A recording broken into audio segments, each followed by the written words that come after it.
Hi friends, team India T20 కొత్త captain Suryakumar యాదవ్ను మాజీ vice captain మరియు స్టార్ ఆల్రౌండర్ హార్దిక్ పాండ్యా అవమానించినట్లు వార్తలు వస్తున్నాయి. అయితే ఇందులో నిజమెంతుందో తెలుసుకోవాలనుకుంటే వీడియోని స్కిప్ చేయకుండా లాస్ట్ వరకు చూడండి.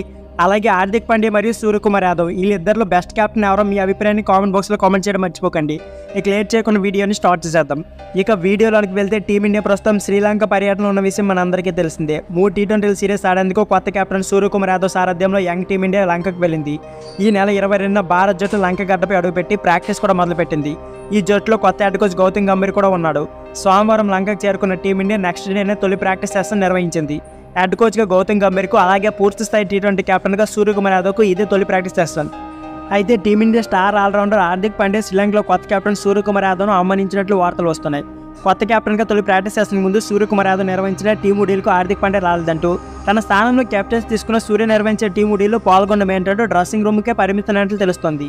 ఈ సంఘటనతో సూర్యకుమార్ యాదవ్ మరియు హార్దిక్ పాండ్యా మధ్య విభేదాలు ఉన్నట్లు వార్తలు వస్తున్నాయి. తొలి ప్రాక్టీస్ సెషన్ ముందు నిర్వహించిన ఉడీల్లో పాండ్యా పాల్గొనకపోయిన తర్వాత ప్రాక్టీస్కి వచ్చారు. కొత్త హెడ్ కోచ్ గంభీర్తో తన బ్యాటింగ్ టెక్నిక్ గురించి చర్చించి అనంతరం బ్యాటింగ్ మరియు బౌలింగ్ ప్రాక్టీస్ చేశారు. ప్రాక్టీస్ ముగిసిన తర్వాత చివరిలో మరోసారి నిర్వహించిన టీం మీటింగ్లో పాండ్యా పాల్గొన్నారు. కెప్టెన్ సూర్యకుమార్ యాదవ్ మాట్లాడుతుంటే పక్కనే ఉండి విన్నారు. కానీ ఉదయం జరిగిన టీం ఉడీలో ఎందుకు పాల్గొనలేదో కారణమైతే తెలియరాలేదు. అయితే రోహిత్ శర్మ తర్వాత టీ20 కెప్టెన్గా పాండ్యా అవుతారని అంతా భావించారు. కానీ చివరి నిమిషంలో సూర్య కెప్టెన్ అయ్యారు. ఈ విషయంపై పాండ్యా కాస్త కోపం కొన్నట్లు తెలుస్తుంది. మరి ఈ విషయంలో మీ అభిప్రాయాన్ని కామెంట్ రూపంలో తెలియజేయడం మర్చిపోకండి. So friends, that video. ఈ వీడియో నచ్చితే please like, share and subscribe my channel. Thank you for watching.